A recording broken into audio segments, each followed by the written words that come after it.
رافضیت کو اگر سمجھنا، اور اس دور میں سوشل میڈیا کے ذریعے ہمارے بہت سارے نوجوان، ابھی خاص طور سے جو پچھلے دنوں ایران اور اسرائیل کا معاملہ آیا تو بڑے دھڑلے سے ہمارے بعض نوجوان جو ہے وہ ایران کے جو صدر ہیں، جو وہاں کے سربراہ ہیں خامنئی، ان کا اسٹیٹس لگا رہے ہیں صاحب کہ یہ ہمارا ہیرو ہے۔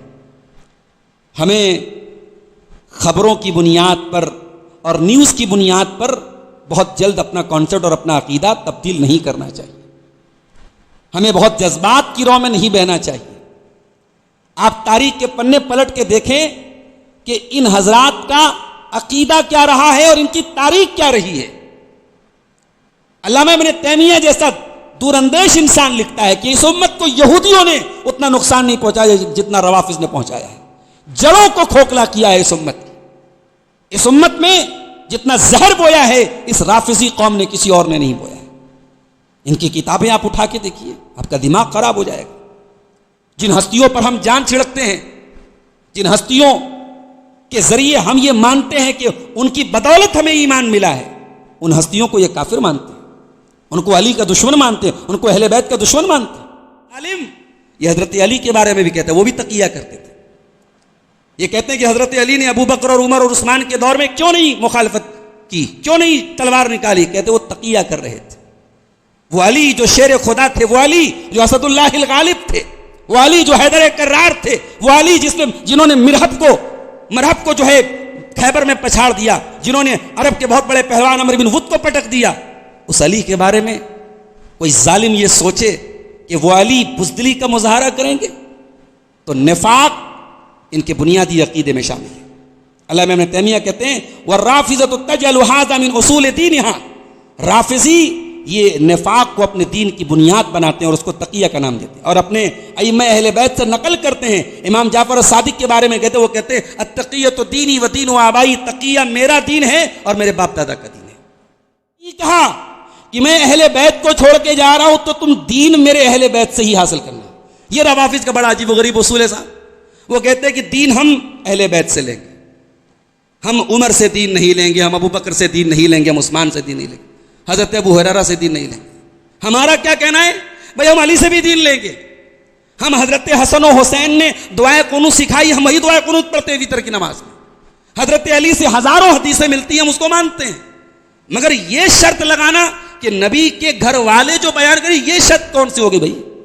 نبی کا دین خالی گھر والوں کے لیے تھا؟ آپ نے تو نبی کے دین کو بڑا لیمیٹیڈ کر دیا بھائی۔ نبی نے تو عام دعا کی تھی، نظر اللہ عمران سمع مقالتی فوعاہا، اللہ اس انسان کے چہرے کو تر و تازہ کر دے، اللہ اس انسان کے چہرے کو فریش کر دے، اس کے چہرے کو رونق سے بھر دے جو میری حدیثوں کو سنتا ہے اور بیان کرتا ہے۔ نبی نے یہ تو نہیں کہا کہ میری حدیثیں، یہ تو برہمنزم کا والا معاملہ ہو گیا کہ صاحب ویدوں کو اور گیتا اور رامائن کو کون پڑھے گا؟ پنڈت ہی پڑھے گا۔ ابھی چل رہا ہے نا ہمارے اٹاوا میں کیا مسئلہ چل رہا ہے صاحب، کسی یادوں نے پڑھ دیا تھا وہ ان کے مذہب کی کوئی چیز تو اس کا سر اور مڑوا دیا گیا، بڑا اس کا آج کل پولیٹیکل ایشو بن رہا ہے۔ اسلام میں ایسا کوئی مسئلہ نہیں۔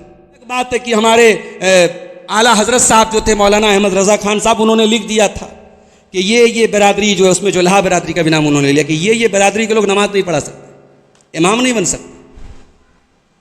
جو لہا برادری اور پتہ نہیں کون کون سی برادری کا نام لے کے انہوں نے کہا کہ یہ نیچ برادریاں ہیں، یہ احمد رضا خان صاحب اعلیٰ حضرت صاحب کی کتاب میں لکھا ہے۔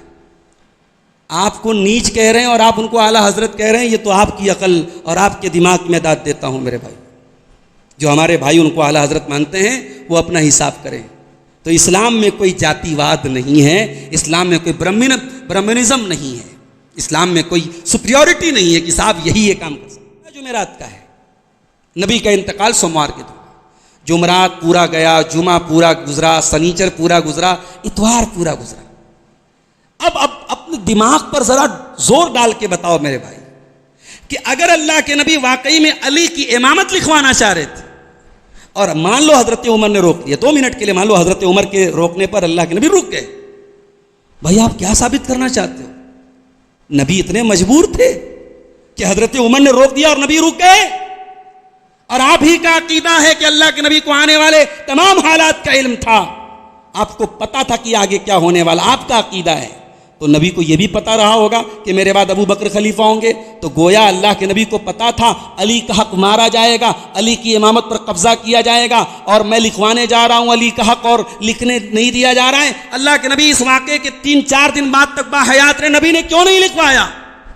اس کا مطلب یہ ہوا کہ اگر اس حدیث کا یہ مطلب لیا جائے کہ اللہ کے نبی حضرت علی کی امامت لکھوانا چاہ رہے تھے، تو ہمیں یہ ماننا پڑے گا نعوذ باللہ کہ اللہ کے نبی نے شریعت کا ایک بہت امپورٹنٹ حکم جو پہنچانے کی ضرورت ہی نہیں پہنچایا۔ اور اگر ہم ایسا عقیدہ رکھیں گے تو ہم اسلام سے خارج ہو جائیں گے، کیونکہ ہمارا یہ عقیدہ ہے یا ایھا الرسول بلغ ما انزل الیک من ربک، اے رسول آپ کے رب کی طرف سے جو اترا ہے سب آپ کو پہنچانا ہے، اور نبی نے سب پہنچا دیا تھا۔ حجت مولانا عبدالغفار سلفی کے بیانات سننے کے لیے مولانا کے اس آفیشیل چینل کو سبسکرائب کریں۔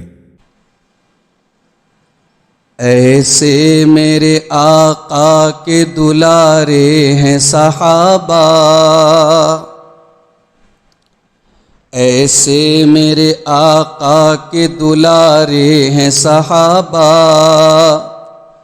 آقا ہیں اگر چاند ستارے ہیں صحابہ، ہم ان کو بھلا دیں تو کہیں کے نہ رہیں گے، اسلام کے تعلیمی ادارے ہیں صحابہ،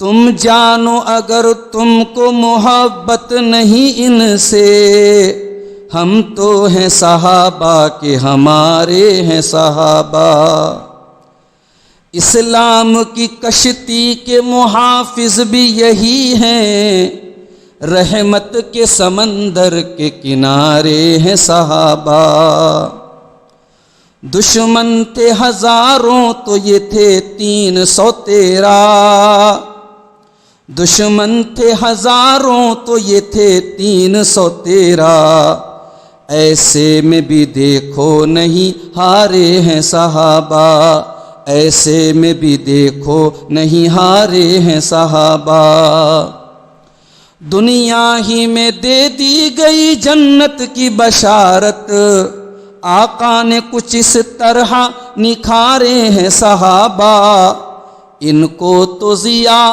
شمع رسالت سے ملی ہے، توحید کے نورانی مینارے ہیں صحابہ، موجود تھے جو آخری خطبے میں نبی کے، موجود تھے جو آخری خطبے میں نبی کے، عرفات میں وہ سارے کے سارے ہیں صحابہ، رب ان سے ہوا راضی یہ رب سے ہوئے راضی، رب ان سے ہوا راضی یہ رب سے ہوئے راضی، آقا ہی نہیں رب کو بھی پیارے ہیں صحابہ، صدیق ہوں فاروق ہوں عثمان ہو علی ہوں، سرکار کی سیرت کے سپارے ہیں صحابہ، اے سعد خدا ذکر سے خوش ہوتا ہے ان کے، سرکار کے ہاتھوں نے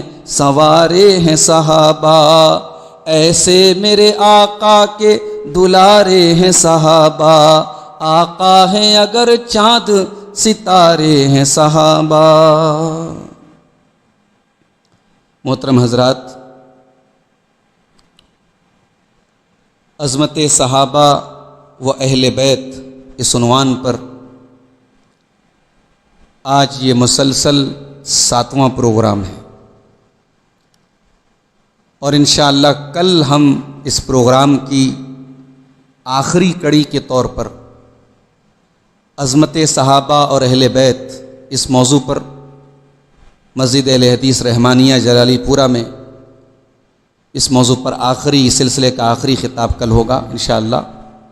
آج ہماری گفتگو کا جو موضوع ہے وہ بھی بہت اہم موضوع ہے اور ہماری نئی نسل کے سمجھنے کا موضوع ہے۔ ایک جماعت، ایک فرقہ، ایک گروہ پیدا ہوا جس نے اپنے آپ کو حضرت علی کا ماننے والا کہا، اسی کو ہم روافض کہتے ہیں، یا اگر اور کلیئر الفاظ میں اگر آپ سمجھنا چاہتے ہیں تو وہ لوگ جو اپنے آپ کو امامیہ اور اثنا عشری بولتے ہیں، شیعہ میں بہت سارے فرقے ہیں، لیکن شیعہ میں سب سے خطرناک جو فرقہ ہے وہ یہ امامیہ اور اثنا عشریہ فرقہ ہے۔ اس فرقے کی بنیاد اسی پر ہے کہ ابو بکر و عمر کافر ہیں، نعوذ باللہ۔ آپ جانتے ہیں کہ شیعہ میں جو فرقے ہوئے تو ان میں اختلاف اس بات پہ ہوا کہ حضرت علی کی اولاد میں یہ جو امامت چلے گی تو کیسے چلے گی۔ تو اس میں ایک فرقہ وہ ہے جو حضرت زید ابن علی کو فالو کرتا ہے، وہ بھی حضرت علی کی اولاد میں سے تھے، زید ابن علی، ان کو ماننے والے زیدی کہلاتے ہیں۔ علامہ شوکانی بہت بڑے عالم تھے، وہ پہلے زیدی تھے، تو وہ بھی شیعوں کا ایک فرقہ ہے۔ مگر حضرت زید ابن علی سے جب پوچھا گیا کہ کیا آپ حضرت ابو بکر و عمر پر تبرہ کرتے ہیں، ان کو برا بھلا کہتے ہیں، انہوں نے کہا نہیں، میں علی کو افضل مانتا ہوں، مگر میں ابو بکر کو، عمر کو اور عثمان کو صحیح مانتا ہوں، ان کی خلافت کو تسلیم کرتا ہوں۔ اس بنیاد پر جو لوگ ان سے الگ ہو گئے، فرفضوہ، رفض کے معنی چھوڑ دینا، ترک کر دینا، تو جن لوگوں نے حضرت زید ابن علی کو چھوڑ دیا انہی کو رافضہ کہا جاتا ہے، روافض کہا جاتا ہے۔ یہ وہی لوگ ہیں جو آج اثنا عشری کہلاتے ہیں۔ یہ جو فرقہ ہوا روافض کا فرقہ، ان کی شروعات کہاں سے ہوئی؟ عثمان غنی رضی اللہ عنہ کی سیرت جب ہم نے بیان کی تو ہم نے بتائی تھی یہ بات کہ عثمان غنی رضی اللہ عنہ کے دور میں یمن میں ایک آدمی پیدا ہوا، عبداللہ ابن سبا، جو پہلے یہودی تھا اور بعد میں بھی یہودی ہی تھا، مگر اس نے اپنے آپ کو اسلام پر چلنے والا ظاہر کیا۔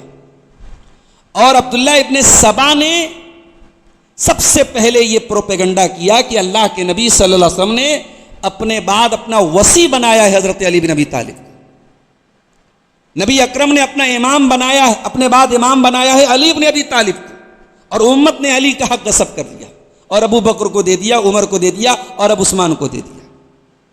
خلافت یہ حضرت علی کی اولاد کا حق ہے۔ یہ پروپیگنڈا سب سے پہلے عبداللہ ابن سبا نے کیا تھا، اور وہیں سے اس فرقے کی بنیاد پڑی تھی۔ اس فرقے کے بنیادی عقیدے کیا ہیں؟ یہ فرقہ یہ کہتا ہے کہ اللہ کے نبی کے بعد امامت یہ حضرت علی کا حق ہے، اور اللہ کے نبی صلی اللہ علیہ وسلم نے اپنی زندگی میں اعلان کر دیا کہ میرے بعد علی امام ہوں گے۔ اور غدیر خم نام کی ایک جگہ پر اللہ کے نبی نے صحابہ سے یہ ایگریمنٹ کروا دیا کہ آپ میرے بعد علی کو اپنا خلیفہ مانیں گے۔ مگر نبی کے انتقال کے بعد صحابہ کرام اللہ کے نبی سے اس وعدہ کرنے کے باوجود اس وعدے سے مکر گئے اور انہوں نے ابو بکر صدیق کو خلیفہ بنا دیا۔ یہ امامیہ فرقہ، اثنا عشریہ فرقہ، یہ کہتا ہے کہ نبی کے بعد علی امام ہوئے اور حضرت علی کے بعد ان کے بڑے بیٹے حضرت حسن ابن علی وہ امام ہوئے، ان کے بعد حضرت حسین ابن علی شہید کربلا وہ امام ہوئے، ان کے بعد حضرت حسین کے بیٹے علی ابن الحسین جن کو زین العابدین کہا جاتا ہے، جن کی پیدائش سن 80 جن کا انتقال سن 122 ہجری میں ہوا، کہتے ہیں کہ وہ ان کے بعد امام تھے۔ اس کے بعد اگلا نمبر آتا ہے ان کے بیٹے محمد الباقر کا، جن کی وفات 114 ہجری میں ہوئی، اور اس کے بعد اگلے جو امام ہیں، چھٹے امام، وہ جعفر الصادق ہیں جن کی وفات 148 ہجری میں ہوئی۔ اس کے بعد 7ویں امام موسیٰ القاظم ہیں جن کی وفات 183 ہجری میں ہوئی۔ اس کے بعد 9ویں امام رضا ابن موسیٰ القاظم ہیں، ان کی وفات 203 ہجری میں ہوئی۔ 10ویں امام محمد الجواد، ان کی وفات 226 ہجری میں ہوئی۔ اور اس کے بعد 11ویں امام ہیں، معاف کیجیے گا، 10ویں امام ہیں علی الہادی ابن محمد الجواد، ان کا انتقال 254 ہجری میں ہوا۔ اور 11ویں امام حسن عسکری ابن علی الہادی ہیں جن کا انتقال 260 ہجری میں ہوا۔ اور 12ویں جو امام ہیں یہ حسن عسکری کے بیٹے محمد المہدی ہیں۔ یہ کب پیدا ہوئے یہ نہیں معلوم، لیکن ان حضرات کا یہ عقیدہ ہے کہ یہ پیدا ہونے کے بعد 5 سال کی عمر میں یا 6 سال کی عمر میں یہ غائب ہو گئے، اور قیامت کے پہلے عراق میں ایک جگہ ہے سر من رعا، وہاں ایک سرنگ سے یہ نکلیں گے اور دنیا میں امن و انصاف قائم کریں۔ یہاں میں اس بات کی وضاحت کر دوں کہ ہماری صحیح حدیثوں میں بھی قیامت کے پہلے ایک نام کا ذکر ملتا ہے کہ مہدی نام کے ایک شخص پیدا ہوں گے۔ یہ وہ مہدی بالکل نہیں ہوں گے جو شیعہ حضرات کا عقیدہ ہے، کیونکہ اللہ کے نبی نے جس مہدی کا تذکرہ کیا ہے وہ پیدا ہوں گے، وہ کہیں غائب نہیں ہوئے۔ آپ نے فرمایا کہ میری امت میں میری بیٹی فاطمہ کی نسل سے ایک آدمی پیدا ہوں گے، ان کا نام میرے نام پر ہوگا اور ان کے باپ کا نام میرے باپ کے نام پہ ہوگا، یعنی ان کا نام محمد ابن عبداللہ ہوگا، اور وہ حکومت کریں گے کچھ سالوں تک، اور ان کے دور میں بہت امن اور چین اور سکون قائم ہوگا، اور یہ وہی دور ہوگا جس دور میں حضرت عیسیٰ علیہ السلام نازل ہوں گے۔ تو یہ بات نوٹ کر لیجئے کہ یہ جو مہدی جس مہدی کو ہم مانتے ہیں، جس مہدی کے بارے میں صحیح روایات موجود ہیں، وہ پیدا ہوں گے۔ یہ جو روافظ کے 12ویں امام کا کانسیپٹ ہے وہ الگ ہے، ان کے حساب سے ان کے 12ویں امام حسن عسکری کے بیٹے ہیں اور وہ غائب ہو چکے ہیں، اور وہ بہت جلد نظر آئیں گے، سامنے آئیں گے۔ وہ دعائیں بھی کرتے رہتے ہیں اپنی مجلسوں میں کہ اللہ تعالیٰ ان کے 12ویں امام کو جلد سے جلد سامنے لے آئے۔ یہ جو روافظ ہوتے ہیں ان کی پہچان کیا ہے؟ علامہ ابن تیمیہ کی کتاب اگر آپ کو موقع ملے تو اس کا مطالعہ کیجئے، اردو میں بھی آ چکی ہے، منہاج السنہ، بہت پیاری کتاب ہے۔ رافضیت کو اگر سمجھنا، اور اس دور میں سوشل میڈیا کے ذریعے ہمارے بہت سارے نوجوان، ابھی خاص طور سے جو پچھلے دنوں ایران اور اسرائیل کا معاملہ آیا تو بڑے دھڑلے سے ہمارے بعض نوجوان جو ہے وہ ایران کے جو صدر ہیں، جو وہاں کے سربراہ ہیں خامنئی، ان کا اسٹیٹس لگا رہے صاحب کہ یہ ہمارا ہیرو ہے۔ ہمیں خبروں کی بنیاد پر اور نیوز کی بنیاد پر بہت جلد اپنا کانسیپٹ اور اپنا عقیدہ تبدیل نہیں کرنا چاہیے، ہمیں بہت جذبات کی رو میں نہیں بہنا چاہیے۔ آپ تاریخ کے پنے پلٹ کے دیکھیں کہ ان حضرات کا عقیدہ کیا رہا ہے اور ان کی تاریخ کیا رہی ہے۔ علامہ ابن تیمیہ جیسا دور اندیش انسان لکھتا ہے کہ اس امت کو یہودیوں نے اتنا نقصان نہیں پہنچایا جتنا روافظ نے پہنچایا ہے، جڑوں کو کھوکھلا کیا ہے اس امت کی۔ اس امت میں جتنا زہر بویا ہے اس رافضی قوم نے کسی اور نے نہیں بویا ہے۔ ان کی کتابیں آپ اٹھا کے دیکھیے، آپ کا دماغ خراب ہو جائے گا۔ جن ہستیوں پر ہم جان چھڑکتے ہیں، جن ہستیوں کے ذریعے ہم یہ مانتے ہیں کہ ان کی بدولت ہمیں ایمان ملا ہے، ان ہستیوں کو یہ کافر مانتے ہیں، ان کو علی کا دشمن مانتے ہیں، ان کو اہل بیت کا دشمن مانتے ہیں۔ حضرت عائشہ کے بارے میں ان کی کتابوں میں لکھا ہے کہ وہ اپنے گھر میں غیر مردوں کو بلاتی تھیں، اور صبح صبح وہ غیر مرد جب نکلتے تو جنابت کی حالت میں ہوتے تھے، غیر مردوں کو نبی کے کمرے میں اللہ کے نبی کے کمرے میں حضرت عائشہ سلاتی۔ یہ ان کی کتابوں میں لکھا ہے، اس لیے میں ان کی ہر بات کا جواب نہیں دے پاؤں گا۔ میں آج کچھ موٹی موٹی باتیں ان روافظ کے جو بنیادی جو عقیدے میں موجود ہیں، کچھ موٹی موٹی باتیں ہمارے صحابہ کے متعلق ہے، میں ان کا انشاءاللہ رد کروں گا۔ تو روافظ کی پہچان کیا؟ علامہ ابن تیمیہ کہتے ہیں سب سے پہلی پہچان یہ کہ بیوقوف ہوتے ہیں، یہ عقل کم ہوتی ہے ان کے اندر۔ یہ بسا اوقات کسی بکری کو مارتے ہیں، کسی کتے کو نوچتے ہیں، اور اس کتے کو نام دے دیتے ہیں عمر کا، اس بکری کو نام دے دیتے ہیں عائشہ۔ دنیا میں جاہل سے جاہل قوم یہ کام نہیں کرتی ہے جو یہ کام یہ قوم کرتی ہے۔ یہ علامہ ابن تیمیہ اپنے دور کی بات کر، اور آج بھی ہمارے سامنے تصویریں آتی ہیں سوشل میڈیا پر، کبھی باتھ روم کے باہر یہ حضرت عائشہ کا نام لکھتے ہیں، کبھی اپنے پیر کی انگلیوں پر حضرت ابوبکر عثمان کا نام لکھتے ہیں۔ صحابہ کرام کی توہین کا، ان کی تحقیر کا، ان کی تذلیل کا کوئی موقع نہیں چھوڑتے۔ علامہ ابن تیمیہ کہتے ہیں کہ بہت بڑے جاہل اور کم عقل یہ لوگ ہوتے ہیں۔ اور دوسری ان کی پہچان کیا ہے؟ نفاق۔ بہت بڑے منافق ہوتے ہیں، تقیہ باز ہوتے ہیں، جس کو شریعت میں نفاق کہا گیا اس کو انہوں نے تقیہ کا نام دے۔ تقیہ کیا ہوتا ہے؟ رہو کچھ شو کچھ کرو اپنے آپ کو۔ اور یہ ظالم، یہ حضرت علی کے بارے میں بھی کہتے ہیں، وہ بھی تقیہ کرتے تھے۔ یہ کہتے ہیں کہ حضرت علی نے ابو بکر اور عمر اور عثمان کے دور میں کیوں نہیں مخالفت کی، کیوں نہیں تلوار نکالی؟ کہتے وہ تقیہ کر رہے تھے۔ وہ علی جو شیر خدا تھے، وہ علی جو اسد اللہ الغالب تھے، وہ علی جو حیدر کرار تھے، وہ علی جنہوں نے مرہب کو جو ہے خیبر میں پچھاڑ دیا، جنہوں نے عرب کے بہت بڑے پہلوان عمر بن ود کو پٹک دیا، اس علی کے بارے میں کوئی ظالم یہ سوچے کہ وہ علی بزدلی کا مظاہرہ کریں گے، تو نفاق ان کے بنیادی عقیدے میں شامل ہے۔ علامہ ابن تیمیہ کہتے ہیں وَالرَّافِضَةُ تَجْعَلُ هَذَا مِنْ أُصُولِ دِينِهَا، رافضی یہ نفاق کو اپنے دین کی بنیاد بناتے ہیں اور اس کو تقیہ کا نام دیتے ہیں، اور اپنے ائمہ اہل بیت سے نقل کرتے ہیں۔ امام جعفر الصادق کے بارے میں کہتے ہیں، وہ کہتے ہیں التقیۃ دینی و دین آبائی، تقیہ میرا دین ہے اور میرے باپ دادا کا دین ہے۔ اسی طریقے سے تیسری پہچان ہے ان روافظ کی، یہ جھوٹ بہت بولتے ہیں، کذاب ہوتے ہیں۔ اسی لیے علماء حدیث کے ہاں اگر کوئی رافضی راوی آ جاتا ہے، علماء حدیث کہتے ہیں نہیں بھائی اس کی حدیث ہم نہیں لے سکتے۔ علامہ ابن تیمیہ کہتے ہیں وَقَدِ اتَّفَقَ أَهْلُ الْعِلْمِ بِالنَّقْلِ وَالرِّوَایَةِ وَالْإِسْنَادِ عَلَىٰ أَنَّ الرَّافِضَةَ أَكْذَبُ الطَّوَائِفِ، تمام اہل علم کا اس بات پر اتفاق ہے کہ مسلمانوں کے تمام فرقوں میں سب سے جھوٹے اگر کوئی ہوتے ہیں تو یہ روافظ ہوتے ہیں۔ وَالْكَذِبُ فِيهِمْ قَدِيمٌ، اور ان کا جھوٹ کوئی نیا نہیں، بہت پرانا جھوٹ ہے ان کا۔ وَلِهَذَا كَانَ أَئِمَّةُ الْإِسْلَامِ يَعْلَمُونَ امْتِيَازَهُمْ بِكَثْرَةِ الْكَذِبِ، اسی لیے ائمہ اسلام پہچان لیتے تھے ان کے جھوٹ کی وجہ سے۔ امام مالک سے پوچھا گیا رافضیوں کے بارے میں، انہوں نے کہا لا تکلمہم، ان سے بات مت کرو، ولا تروی عنہم، ان سے حدیث مت روایت کرو، فإنہم یکذبون، وہ جھوٹ بولتے ہیں۔ امام شافعی کہتے ہیں لم ارى احدا اشهد بالزور من الرافضہ، میں نے رافضیوں سے زیادہ جھوٹ بولنے والا کسی کو نہیں دیکھا۔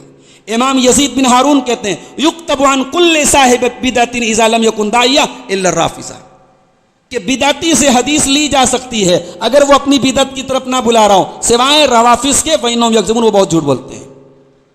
امام قاضی شریک بن عبداللہ کہتے ہیں احمل العلم عن کل من لقیت، میں علم لے لیتا ہوں جس سے ملاقات کرتا ہوں، الا الرافضہ، سوائے رافضیوں کے، فإنہم یزعون الحدیث، یہ حدیث گڑھتے ہیں، ویتخذونہ دینا، اور اسے دین بنا لیتے ہیں۔ امام اعمش کہتے ہیں ادرکت الناس وما یسمونہ الا الکذابین، میں نے دیکھا کہ لوگ رافضیوں کو کذابین کے نام سے یاد کرتے ہیں۔ اور چوتھی پہچان رافضیوں، بہتان، جھوٹا الزام لگانا، کبھی حضرت ابوبکر پر جھوٹا الزام، کبھی حضرت عمر پر، کبھی حضرت عثمان پر، کبھی حضرت عائشہ پر، کبھی حضرت معاویہ پر، کبھی حضرت عمرو بن عاص پر۔ ان کا دین ہے الزامات کی بنیاد پر۔ یہ جب تک دو چار بہتان نہ لگا لے نبی کے صحابہ پر، ان کا کھانا ہضم نہیں ہوتا ہے۔ تو یہ ان کی پہچان ہے، بہتان۔ اور پانچویں پہچان علامہ ابن تیمیہ کہتے ہیں کہ اپنے باطل کے لیے تعصب بہت ہے ان کے اندر۔ کہتے ہیں اتنے بڑے متعصب ہوتے ہیں کہ اس میں سے بعض تو ایسے ہیں جو کبھی اونٹ پر سوار نہیں ہوتے۔ کہتے ہیں عائشہ رضی اللہ عنہ اونٹ پہ سوار ہو کے حضرت علی سے لڑنے گئی تھی تو اونٹ پہ سواری نہیں کرتے۔ بعض ان کے علماء نے کہا کہ بیٹی کو پورا حصہ دے دو، کیوں؟ کیونکہ ان کا یہ عقیدہ ہے کہ ابوبکر صدیق نے نبی کی بیٹی کو نبی کا حصہ نہیں دیا، تو کہا کہ صاحب ہم بیٹی کو پورا حصہ دیں گے۔ یہ زبردستی کا تعصب، اپنے باطل مسلک اور منہج کے لیے تعصب، یہ ان کی پہچان ہے۔ حتیٰ کہ بعض علامہ ابن تیمیہ نے کہا کہ ان میں سے بعض لوگ 10 کی گنتی نہیں بولتے۔ 10 بولنا ہوتا تو کہتے 9 اور 1، 10 بولیں گے تو کہتے عشرہ مبشرہ مراد ہو جائے۔ یہ 4 کی گنتی نہیں بولتے، 4 بولیں گے تو 4 یار مراد ہو جائیں گے، خلفائے راشدین مراد ہو جائیں گے۔ 4 کی گنتی سے پرہیز کرتے ہیں، 10 کی گنتی سے پرہیز کرتے ہیں۔ تو یہ ان کے تعصب کا یہ حال ہے۔ اب آئیے ہم اپنے ٹاپک پر آتے ہیں، روافظ کے کچھ اعتراضات اور شبہات اور ان کا ازالہ ہمیں کرنا ہے۔ میں نے قرآن حکیم کی ایک آیت آپ کے سامنے پڑھی تھی، سورہ حجرات کی آیت ہے، بہت مشہور آیت ہے، اور اسلام نے ہمیں ایک اصول دیا ہے۔ اسلام نے ہمیں ایک اصول دیا ہے کہ ہم رسپانسیبل بنیں، ذمہ دار بنیں، ہم ہر سنی سنائی بات کو نقل کرنے والے نہ بنیں، چاہے معاملہ ہمارا آپس کا معاملہ ہو۔ یہ تو صحابہ کی بات ہے، ہمارے آپس کے معاملات میں بھی کوئی جھوٹی بات ہمیں ملے اور ہم پھیلانے لگے، ہم اس کو بغیر تحقیق کیے شیئر کرنے لگے، نشر کرنے لگے، خاص طور سے سوشل میڈیا کے اس دور میں۔ قرآن کی آیت یاد رکھیے، یا ایھا الذین آمنوا ان جاءکم فاسق بنبأ فتبینوا، اے ایمان والو اگر کوئی فاسق آدمی، کوئی ناقابل اعتبار آدمی تمہارے پاس کوئی خبر لے کر کے آئے تو تم تحقیق کر لو، تحقیق کر لو۔ ان تصیبوا قوما بجہالۃ فتصبحوا علی ما فعلتم نادمین، کہیں ایسا نہ ہو کہ تم جہالت میں اور نادانی میں کوئی ایسا کام کر ڈالو کہ بعد میں تمہیں پچھتانا پڑے۔ یہ اسلام کا مزاج ہے میرے پیارے ساتھی۔ آج کتنے دنگے فساد ہو جاتے ہیں ایک جھوٹی خبر کی بنیاد پر۔ کبھی آپ دیکھیے سوشل میڈیا پر یہ ہندو مسلمان کے مسئلے کیوں بڑھ رہے ہیں؟ بھئی ہم لوگ تو کم کر رہے ہیں یہ کام، ہمارے غیر مسلم بھائیوں کے دماغ میں اسلام کے متعلق ایسا زہر بھرا جا رہا ہے آپ سوچ بھی نہیں سکتے۔ ابھی میں وہ پٹنہ کے خان سر ہیں، آپ لوگوں نے نام سنا ہوگا، خان سر جو ہیں یہ لڑکوں کو کوچنگ پڑھاتے ہیں, انگلش پڑھاتے ہیں, میتھ پڑھاتے ہیں, سائنس پڑھاتے ہیں, ہسٹری پڑھاتے ہیں, بڑے قابل استاد ہیں. خاص طور سے جب سے کورونا کا دور آیا اور آن لائن پڑھائی کا دور آیا, خان سر کے بہت سارے اسٹوڈنٹس ہو گئے بہار میں. آج کروڑوں ان کے جو ہے آن لائن اسٹوڈنٹس ہیں بہار میں. تو خان سر نے شادی کی. اب وہ صاحب انہوں نے جو شادی کی تو ان کی دلہن کا جو فوٹو آیا سوشل میڈیا پہ تو دلہن گھوگھٹ میں تھی. تو خان سر جو ہے وہ ہیں تو مسلمان مگر بہت سیکولر مائنڈڈ اپنے آپ کو شو کرتے ہیں, اور انہوں نے اپنے کئی لیکچر میں اپنے اسٹوڈنٹ سے کہا کہ پردہ وردہ بیکار کی چیز ہے, عورتوں کو جو ہے پیچھے کرنے کی ایک چال. تو اس پر میں غیر مسلموں کا کمنٹ پڑھ رہا تھا. غیر مسلم کہہ رہے تھے بھائی دنیا کو گیان دے رہے تھے, اپنی شادی آئی تو اپنی بیوی کو پردے میں رکھا ہے, اس کا مطلب کہ یہ بنتے تو سیکولر ہیں اندر سے تقیہ کر رہے ہیں. غیر مسلم لکھ رہا ہے تقیہ کر رہے ہیں, تقیہ کر رہے ہیں یعنی کٹر مسلمان ہیں, اندر سے کٹر مسلمان ہیں, اوپر سے اپنے آپ کو سیکولر شو کر رہے ہیں. یہ زہر بھرا جا رہا ہے. یعنی بہت سارے ایسے مسلمان ہیں جو بظاہر مسلمان ہیں, اسلام سے ان کا کوئی بہت خاص تعلق نہیں ہے, وہ رات دن صفائی پیش کرتے بھائی ہم کٹر مسلمان نہیں ہیں, ان کو بھی ہمارا غیر مسلم بھائی بخشنے کو تیار نہیں ہے, چاہے وہ بالی ووڈ کے ہیرو ہیروئن ہو, چاہے وہ اس طریقے سے اپنے آپ کو سیکولر شو کرنے والے. یہ سب کیوں ہو رہا ہے؟ سوشل میڈیا کے ذریعے زہر بھرا جا رہا ہے مسلمانوں کے خلاف, اسلام کے خلاف. تو قرآن کی آیت میرے بھائیوں اس کو ایک اصول کے طور پر, ایک سلوگن کے طور پر یاد کر لیجیے. اللہ نے فرمایا کہ کوئی فاسق آدمی کوئی خبر لائے تو تحقیق کر لو. اب آئیے روافظ کے اعتراضات کا جواب دینا ہے, ٹائم بھی ہمارے پاس محدود ہے. پہلا اعتراض جو میں آج آپ کے سامنے بیان کرنے جا رہا ہوں, روافظ کا یہ کہنا ہے کہ اللہ کے نبی صلی اللہ علیہ وسلم جب حج کر کے واپس لوٹ رہے تھے, حج آپ نے کب کیا تھا؟ آپ نے حج کیا تھا اپنے انتقال سے 2.5 مہینہ پہلے. انتقال کب ہوا تھا آپ کا؟ ربیع الاول میں ہوا تھا. اور حج کب ہوتا ہے؟ ذی القعدہ ذی الحجہ میں حج ہوتا ہے. تو اللہ کے رسول نے حج کے سفر سے واپسی کے دوران مکہ اور مدینہ کے بیچ میں ایک جگہ جو مدینہ سے تقریباً 150 کلومیٹر دور تھی, مکہ سے مدینہ لگ بھگ 500 کلومیٹر ہے, یعنی یہ جگہ مکہ سے دور تھی مدینہ سے قریب تھی. آپ مدینہ پہنچنے والے تھے, نیئر اباؤٹ آپ مدینہ تھے. آپ نے اس جگہ پہ ایک تالاب تھا, وہاں پہ آپ نے خطبہ دیا.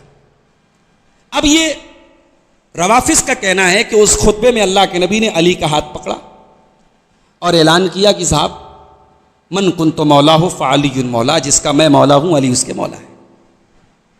اور اس کا مطلب یہ حضرات یہ بیان کرتے ہیں کہ اس کا مطلب یہ ہوا کہ اللہ کے نبی یہ کہہ رہے ہیں کہ بھئی تمہارا سردار میں ہوں, تمہارا آقا میں ہوں, اب میرے بعد تمہارے آقا اور امام علی ہوں گے. علی کی ولایت کا اعلان آپ نے کیا. اور 2.5 مہینے کے بعد جب اللہ کے نبی کا انتقال ہوا اور آپ کے انتقال کے بعد ابو بکر صدیق کو مسلمانوں نے اپنا خلیفہ چن لیا, یہ مسلمانوں نے نبی کے اس حکم کی نافرمانی کی, نبی کے ساتھ غداری کی, نبی کے ساتھ بے وفائی کی. یہ ان حضرات کا عقیدہ ہے. ہوا کیا تھا غدیر خم میں؟ آئیے پہلے ہم وہ روایت دیکھتے ہیں. یہ تو آپ نے دیکھ لیا کہ غدیر خم ایک جگہ کا نام ہے, ایک تالاب. غدیر مانے عربی میں تالاب ہوتا ہے, خم اس جگہ کا نام تھا. یہ جگہ کہاں تھی؟ مدینہ سے 150 کلومیٹر دور پر تھی.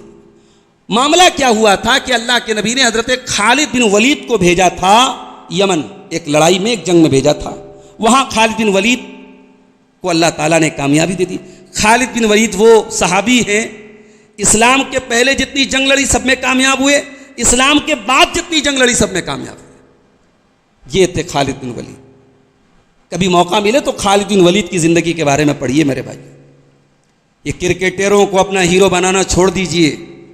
یہ جو ہے فلمی دنیا کے ہیرو ہیروئن جن کے ایمان کا آتا پتہ نہیں, جن کے اخلاق کا آتا پتہ نہیں, ننگے دھڑنگے بےہودہ بے حیا لوگوں کو اپنا ہیرو بنانا چھوڑ دیجئے. ہمارے ہیرو تو یہ ہے نبی کے صحابہ.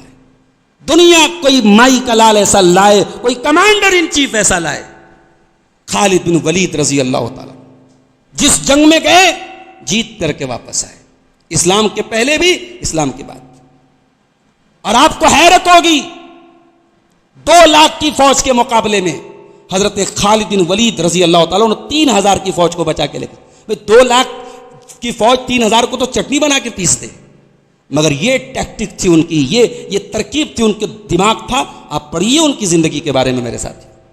تو خالد بن ولید کو اللہ کے نبی نے یمن بھیجا, وہاں انہوں نے جنگ جیت لی, مال غنیمت حاصل ہوا.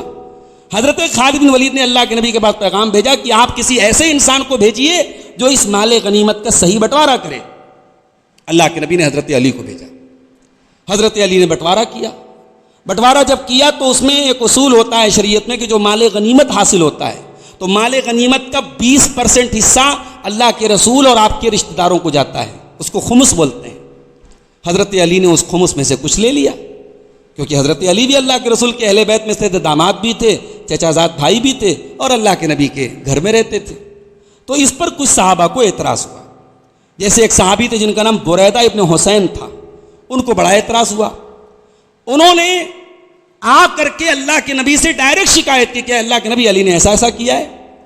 اللہ کے نبی نے کوئی جواب نہیں دیا. جب بار بار اعتراض ہونے لگا تو اللہ کے نبی نے فرمایا کہ اے بریدہ اتبغض علی, علی سے نفرت کرتے ہو کیا؟ تو انہوں نے کہا کہ ہاں اللہ کے میں علی سے بغض رکھتا ہوں. آپ نے فرمایا لا تفعل, خبردار علی سے بغض مت رکھنا. فإن له فی الخمس اکثر من ذلک, اے بریدہ علی نے اس مال غنیمت میں سے جتنا لیا ہے اس سے زیادہ ان کا حق تھا. اور جب بار بار آپ نے یہ بات حضرت بریدہ سے کہی تو حضرت بریدہ نے فوراً رجوع کیا. اور دوسری روایت میں یہ الفاظ ہے کہ اللہ کے نبی نے حضرت بریدہ سے کہا الست اولا بالمؤمنین من انفسہم, اے بریدہ کیا میں ایمان والوں سے ان کی جان سے زیادہ قریب نہیں ہوں؟ میں نے کہا کہ ہاں اے اللہ کے رسول آپ ہیں. تو آپ نے فرمایا من کنت مولاہ فعلی مولا, اگر میں ایمان والوں کی سے ان کی جان سے زیادہ محبوب ہوں تو سن لو جو جس کا محبوب میں ہوں اس کے محبوب علی ہے. اور اس کے بعد اللہ کے نبی نے دعا بھی کی اللہم وال من والاہ, اے اللہ جو علی سے دوستی رکھے, جو علی سے محبت رکھے تو اس سے محبت رکھ, وعاد من عاداہ, اور جو علی سے دشمنی رکھے تو اس سے دشمنی رکھ. نبی نے یہ دعا بھی کر دی. اور نبی کی اس دعا سے یہ کلیئر ہو گیا کہ یہاں مولا کے معنی مالک نہیں ہے, مولا کے معنی آقا نہیں ہے, مولا کے معنی محبوب ہیں. کیونکہ اللہ کے نبی کیا دعا کر رہے ہیں؟ اے اللہ جس سے تو محبت کرے, جو علی سے محبت کرے اس سے تو محبت کر, اور جو علی سے دشمنی کرے تو اس سے دشمنی کر. تو یہ جملہ تو نبی کا ہے. اس کا مطلب کہ من کنت مولا ہو فعلی مولا, اس لفظ کا مطلب یہ ہوا کہ جس کا محبوب میں ہوں, جو مجھ سے محبت کرتا ہے وہ علی سے محبت کرے. اب لوگوں نے کیا کیا؟ حضرت علی کے نام کے ساتھ مولا لگا, مولا علی. اور لوگوں نے یہاں مولا کا معنی کیا لیا؟ آقا, سردار, امام, مشکل کشا. بھائی ہم سے یہ نہیں ہو سکتا ہے. علی کی شان اپنی جگہ ہے, عمر کی شان اپنی جگہ ہے, ابو بکر کی شان اپنی جگہ ہے, حضرت عثمان کی شان اپنی جگہ ہے. یہ سب نبی کے صحابہ ہیں, نبی کی ہدایت کے ستارے ہیں. مگر ہمارا مولا اور مالک اللہ تبارک و تعالی ہے. ہم مولا بمانا مالک, مولا بمانا مشکل کشا اگر کسی کو لیتے ہیں تو اللہ کو لیتے ہیں. یہ بات یاد رکھیے. اچھا اس غدیر خم میں ہوا کیا تھا؟ اچھا اللہ کے نبی نے پرسنلی تو یہ سمجھا دیا بریدہ رضی اللہ تعالیٰ عنہ.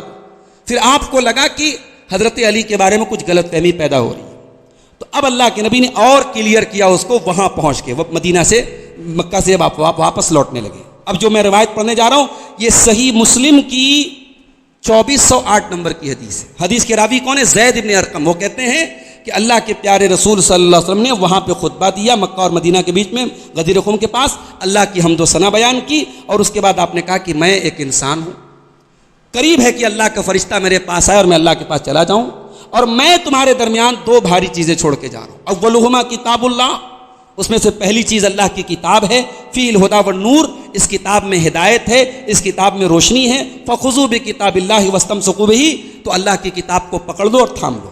اس کے بعد آپ نے قرآن کی فضیلت بیان کی, اور اس کے بعد آپ نے کہا وَأَهْلُ بَيْتِي, اور میں اپنے اہل بیت کو چھوڑ کے جا رہا ہوں. اب ذرا جملہ سنیے گا. اللہ کے نبی نے یہ نہیں کہا کہ میں اہل بیت کو چھوڑ کے جا رہا ہوں تو تم دین میرے اہل بیت سے ہی حاصل کرنا. یہ روافظ کا بڑا عجیب و غریب اصول ہے صاحب. وہ کہتے ہیں کہ دین ہم اہل بیت سے لیں گے, ہم عمر سے دین نہیں لیں گے, ہم ابو بکر سے دین نہیں لیں گے, ہم عثمان سے دین نہیں لیں گے, حضرت ابو ہریرہ سے دین نہیں لیں گے. ہمارا کیا کہنا ہے؟ بھائی ہم علی سے بھی دین لیں گے. ہم حضرت حسن و حسین نے دعائے قنوت سکھائی, ہم وہی دعائے قنوت پڑھتے ہیں وتر کی نماز میں. حضرت علی سے ہزاروں حدیثیں ملتی ہیں, ہم اس کو مانتے ہیں. مگر یہ شرط لگانا کہ نبی کے گھر والے جو بیان کریں, یہ شرط کون سی ہوگی بھائی؟ نبی کا دین خالی گھر والوں کے لیے تھا؟ آپ نے تو نبی کے دین کو بڑا لمیٹیڈ کر دیا بھائی. نبی نے تو عام دعا کی تھی، نظر اللہ عمران سمع مقالتی فوعاہا، اللہ اس انسان کے چہرے کو تر و تازہ کر دے، اللہ اس انسان کے چہرے کو فریش کر دے، اس کے چہرے کو رونق سے بھر دے جو میری حدیثوں کو سنتا ہے اور بیان کرتا ہے۔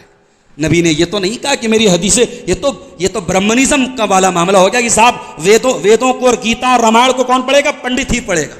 ابھی چل رہا ہے نا ہمارے اٹاوا میں کیا مسئلہ چل رہا ہے صاحب، کسی یادوں نے پڑھ دیا تھا وہ ان کے مذہب کی کوئی چیز تو اس کا سر اور مڑوا دیا گیا، بڑا اس کا آج کل پولیٹیکل ایشو بن رہا ہے۔ اسلام میں ایسا کوئی مسئلہ نہیں۔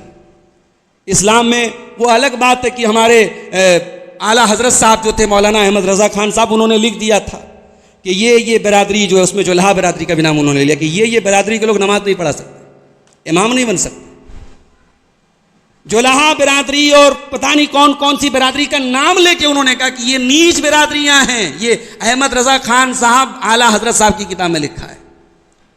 آپ کو نیچ کہہ رہے ہیں اور آپ ان کو اعلیٰ حضرت کہہ رہے ہیں، یہ تو آپ کی عقل اور آپ کے دماغ میں داد دیتا ہوں میرے بھائی۔ جو ہمارے بھائی ان کو اعلیٰ حضرت مانتے ہیں وہ اپنا حساب کریں۔ تو اسلام میں کوئی جاتی واد نہیں ہے، اسلام میں کوئی برہمنزم نہیں ہے، اسلام میں کوئی سپریورٹی نہیں ہے کہ صاحب یہی یہ کام کر سکتا ہے۔ تو نبی نے فرمایا میں قرآن چھوڑ رہا ہوں اور اہل بیت چھوڑ رہا ہوں۔ کیا مطلب تھا نبی کا؟ نبی کا مطلب یہ تھا کہ میرے اہل بیت کا خصوصی خیال کرنا، میرے اہل بیت کا احترام کرنا، میرے اہل بیت کی تعظیم کرنا۔ اور آپ نے 3 مرتبہ فرمایا اذکرکم اللہ فی اہل بیتی، اذکرکم اللہ فی اہل بیتی، اذکرکم اللہ فی اہل بیتی، میں تم کو اللہ سے ڈرنے کی تلقین کرتا ہوں اپنے اہل بیت کے بارے میں۔ اور یقیناً صحابہ کرام اہل بیت سے بہت محبت کرتے تھے۔ میں واقعات بیان کر چکا ہوں حضرت حسن و حسین کی سیرت میں کہ حضرت عمر فاروق جیسا انسان، بہت سینئر تھے، حسن و حسین ان کے سامنے بچے کی طرح کھیلے تھے، مگر حضرت عمر کا دور حکومت آیا تو حضرت عمر جب رجسٹر بنانے لگے اور وظیفہ لکھا جانے لگا تو حضرت عمر نے اپنا نام بہت بعد میں لکھا، حضرت حسن اور حسین کا نام اوپر لکھا کہ ان کا نام ان کے باپ کے نام کے ساتھ رہے گا، یہ نبی کے نواسے ہیں، یہ نبی کے اہل بیت۔ احترام کرتے تھے صحابہ۔ حضرت حسن و حسین جاتے تھے، ان کی سواری کی لگام پکڑ لیتے تھے صحابہ، یہ رسول کے نواسے جا رہے ہیں، احترام کرتے تھے صحابہ۔ تو نبی کی وصیت کو صحابہ نے توڑا نہیں ہے میرے بھائیوں، صحابہ نے نبی کی وصیت کا بہت احترام کیا۔ تو نبی نے اس موقع پر حضرت علی کی پوزیشن کو کلیئر کرنے کے لیے خطبہ دیا اور اہل بیت کی فضیلت بیان کی۔ یہ صحیح مسلم کی روایت ہے۔ اچھا، مسند احمد کی ایک روایت سن لیجئے۔ برا ابن عازب کہتے ہیں کہ ہم لوگ اللہ کے نبی کے ساتھ سفر میں جا رہے تھے، جب آپ غدیر خم میں پہنچے لوگوں کو اکٹھا کیا، ظہر کی نماز پڑھائی، علی کا ہاتھ پکڑا اور آپ نے کہا کیا تم جانتے ہو میں مومنوں کی جان سے زیادہ قریب ہوں؟ صحابہ نے کہا، آپ نے علی کا ہاتھ پکڑ کے کہا کہ جس کا میں مولا ہوں علی اس کے مولا ہیں، اور اس کے بعد آپ نے دعا کی، اے اللہ جو علی سے دوستی رکھے تو اس سے دوستی رکھ، جو علی سے نفرت کرے تو اس سے نفرت کر۔ حضرت عمر ابن خطاب رضی اللہ تعالیٰ عنہ بھی اس سفر میں تھے، وہ آئے اور انہوں نے حضرت علی کو مبارکباد دی اور کہا ہنیئا یا ابن ابی طالب، اے علی اور عمر میں دشمنی بیان کرنے والوں، تھپڑ مار رہے ہیں حضرت عمر تمہارے اوپر، تھپڑ مار رہی ہے روایت تمہارے عقیدے کے اوپر۔ حضرت علی کو مبارکباد دے رہے حضرت عمر اور کہہ رہے ہیں ہنیئا لک یا ابن ابی طالب، اے ابو طالب کے بیٹے آپ کو مبارک ہو، اصبحت و امسیت مولا کل مومن و مومنہ، آپ تو ہر مومن مرد اور ہر مومن عورت کے مولا بن گئے، محبوب بن گئے، چہتے بن گئے۔ تو اس حدیث کو ہم مانتے ہیں، اس حدیث میں کہیں سرداری اور امامت کی بات نہیں آئی۔ اور اگر نبی کو بنانا تھا حضرت علی کو امام اور امامت کا اعلان کرنا تھا، ولایت علی کا اعلان کرنا تھا، تو بھائیو یہ کام اللہ کے نبی نے مکہ میں کیوں نہیں کیا؟ مکہ میں 1.25 لاکھ کا مجمع اکٹھا تھا عرفات کے میدان میں، پورے عرب سے لوگ آئے تھے حج کرنے کے لیے پیارے رسول صلی اللہ علیہ وسلم کے ساتھ۔ اس منا اور عرفات کے خطبے میں آپ نے خانے کعبہ کا احترام بیان کیا، جان اور مال اور عزت و آبرو کا احترام بیان کیا، سود اور بیاج کا تذکرہ کیا، عورتوں کے حقوق بیان کیے۔ کیا اس خطبے میں آپ علی کی شان بیان نہیں کر سکتے تھے؟ علی کی امامت کا اعلان نہیں کر سکتے تھے؟ اس کا مطلب یہ ہوا کہ آپ کی بنائی ہوئی اسٹوری ہے، اگر وہ مسئلہ اتنا اہم ہوتا تو اس کا بہترین موقع حجۃ الوداع کا موقع تھا اور عرفات کا میدان تھا، 1.25 لاکھ کا مجمع تھا۔ جب حج ختم ہو گیا سارے علاقے کے لوگ اپنے اپنے علاقے میں چلے گئے اور اللہ کے نبی مدینہ واپس لوٹ رہے ہیں، اور مدینہ کے جو لوگ آپ کے ساتھ تھے، جو بھی اس سفر میں رہے ہوں، 100 200 500 جو لوگ بھی رہے ہوں، اتنے مجمع کے بیچ میں اللہ کے نبی علی کی ولایت کا اعلان کریں گے؟ عقل اس بات کو تسلیم نہیں کرتی۔ تو یہ پہلا روافظ کا اعتراض تھا جس کا ہم نے جواب بالکل کلیئر طریقے سے آپ کو دے دیا۔ دوسرا اعتراض ہے روافظ کا کہ اللہ کے نبی نے اپنے انتقال کے پہلے کہا تھا کہ کتاب کاپی لے آؤ، میں کچھ لکھ کے دے دیتا ہوں۔ حضرت عمر نے اعتراض کیا کہ ہمیں ضرورت نہیں، اور نبی لکھ نہیں پائے۔ اس کا مطلب کہ اللہ کے نبی لکھوانا چاہ رہے تھے کہ میرے بعد خلیفہ علی ہوں گے، اور حضرت عمر نے اعتراض کر دیا، اللہ کے نبی نہیں لکھ پائے۔ آئیے وہ روایت دیکھ لیتے ہیں۔ پہلے یہ بخاری کی روایت ہے۔ حدیث کے راوی کون ہے؟ عبداللہ ابن عباس رضی اللہ تعالیٰ عنہ کہتے ہیں لما حضر رسول اللہ صلی اللہ علیہ وسلم، جب اللہ کے رسول صلی اللہ علیہ وسلم کے انتقال کا وقت آیا، وفی البیت رجال، اس وقت گھر میں کئی لوگ تھے، فقال النبی صلی اللہ علیہ وسلم، تو اللہ کے نبی نے فرمایا ہلموا، ادھر آؤ، اکتب لکم کتابا، میں تمہارے لیے ایک تحریر لکھ دیتا ہوں، لا تضلوا بعدا، تم اس کے بعد گمراہ نہیں ہوگے۔ فقال بعضهم، تو وہاں جتنے لوگ موجود تھے ان میں سے کچھ لوگوں نے کہا ان رسول اللہ صلی اللہ علیہ وسلم قد غلبہ الوجع وعندکم القرآن، اللہ کے رسول بہت تکلیف میں ہیں اور اس وقت آپ سے کچھ لکھوانا یہ مناسب نہیں، ہمارے پاس قرآن موجود ہے اور قرآن میں اللہ تعالیٰ نے تمام چیزیں بیان کر دی، حسبنا کتاب اللہ، ہمارے لیے اللہ کی کتاب کافی ہے۔ فاختلف اہل البیت، تو جب یہ مسئلہ آیا کچھ لوگوں نے کہا کہ ہمارے لیے اللہ کی کتاب کافی ہے، تو اس پر اختلاف ہونے لگا۔ کچھ دوسرے لوگوں نے کہا کہ نہیں بھائی، اللہ کے نبی اگر کہہ رہے کہ لکھنے دیا جائے تو لکھنے دیا جائے، اختلاف ہونے لگا۔ واختصموا، لوگ جھگڑا کرنے لگے۔ فمنہم من یقول، کچھ لوگ کہنے لگے قربوا یکتب لکم کتابا، کوئی چیز لے آؤ اللہ کے نبی لکھ دیں جس کے بعد کوئی گمراہ نہ ہو، اور کچھ کہنے لگے کہ نہیں ایسا مت کرو۔ فلما اکثروا، جب بہت زیادہ شور شرابہ ہونے لگا، قال رسول اللہ صلی اللہ علیہ وسلم قوموا، اللہ کے رسول نے فرمایا کھڑے ہو جاؤ، اللہ کے رسول نے فرمایا کھڑے ہو جاؤ۔ قال عبید اللہ، حدیث کے راوی کہتے ہیں عبید اللہ، فکان یقول ابن عباس، عبداللہ ابن عباس جو اس حدیث کے راوی ہے وہ کہتے ہیں ان الرزیۃ کل الرزیتی، یہ بہت برا ہو گیا، ما حال بین رسول اللہ صلی اللہ علیہ وسلم و بین ان یکتب لهم ذلک الکتاب، رسول اللہ کوئی چیز لکھنے جا رہے تھے، آپ کے لکھوانے کے بیچ میں رکاوٹ ڈال دی گئی، آپس کے اختلاف کی وجہ سے یہ بہت برا ہوا۔ یہ ہے بخاری کی 4432 نمبر، بخاری میں کئی جگہ پہ یہ حدیث ہے، حدیث میں نے آپ کو پوری پڑھ کے سنا دی۔ اب مسئلہ کیا تھا؟ اللہ کے نبی کیا لکھوانا ایسا چاہ رہے تھے، یہ بات بھی کلیئر نہیں ہے، اور کن لوگوں نے اعتراض کیا یہ بات بھی کلیئر نہیں ہے۔ دوسری حدیثوں سے پتہ لگتا ہے کہ جن لوگوں نے یہ کہا کہ اللہ کے نبی کو تکلیف نہ دی جائے، قرآن کافی ہے، ان لوگوں میں حضرت عمر بھی شامل تھے، حضرت عمر بھی شامل تھے، اور ان کا یہ کہنا تھا کہ ہمارے لیے اللہ کی کتاب کافی ہے۔ اب علماء اس حدیث کی شرح میں لکھتے ہیں کہ چونکہ نبی کا حکم دو طریقے کا ہوتا تھا، ایک نبی کا وہ حکم ہوتا تھا جو واجب ہوتا تھا، اور ایک نبی کا وہ حکم ہوتا تھا جو مستحب ہوتا تھا۔ تو حضرت عمر نے اور دیگر جو لوگ وہاں پہ موجود تھے ان کو یہ لگا کہ اللہ کے نبی جو لکھنے کا حکم دینا چاہ رہے ہیں، لکھنے کی بات کر رہے ہیں، یہ ایک مستحب درجے کی چیز ہے، کوئی واجبی چیز نہیں ہے۔ واجب ہوتی تو اللہ کے نبی نے پہلے ہی بتا دیا ہوتا، ہمارے پاس پورا قرآن موجود ہے، نبی کی پوری سیرت موجود ہے، لہٰذا کسی اور تحریر کی ضرورت نہیں ہے، اللہ کے نبی بہت بیمار ہیں، تکلیف میں ہیں۔ اچھا، یہ واقعہ جمعرات کا ہے، نبی کا انتقال سوموار کے دن، جمعرات پورا گیا، جمعہ پورا گزرا، سنیچر پورا گزرا، اتوار پورا گزرا۔ اب اپنے دماغ پر ذرا زور ڈال کے بتاؤ میرے بھائی کہ اگر اللہ کے نبی واقعی میں علی کی امامت لکھوانا چاہ رہے تھے، اور مان لو حضرت عمر نے روک دیا، 2 منٹ کے لیے مان لو حضرت عمر کے روکنے پر اللہ کے نبی رک گئے، بھائی آپ کیا ثابت کرنا چاہتے ہو؟ نبی اتنے مجبور تھے کہ حضرت عمر نے روک دیا اور نبی رک گئے؟ اور آپ ہی کا عقیدہ ہے کہ اللہ کے نبی کو آنے والے تمام حالات کا علم تھا، آپ کو پتا تھا کہ آگے کیا ہونے والا، آپ کا عقیدہ ہے، تو نبی کو یہ بھی پتا رہا ہوگا کہ میرے بعد ابو بکر خلیفہ ہوں گے، تو گویا اللہ کے نبی کو پتا تھا علی کا حق مارا جائے گا، علی کی امامت پر قبضہ کیا جائے گا، اور میں لکھوانے جا رہا ہوں علی کا حق اور لکھنے نہیں دیا جا رہا ہے۔ اللہ کے نبی اس واقعے کے 3-4 دن بعد تک باحیات رہے، نبی نے کیوں نہیں لکھوایا؟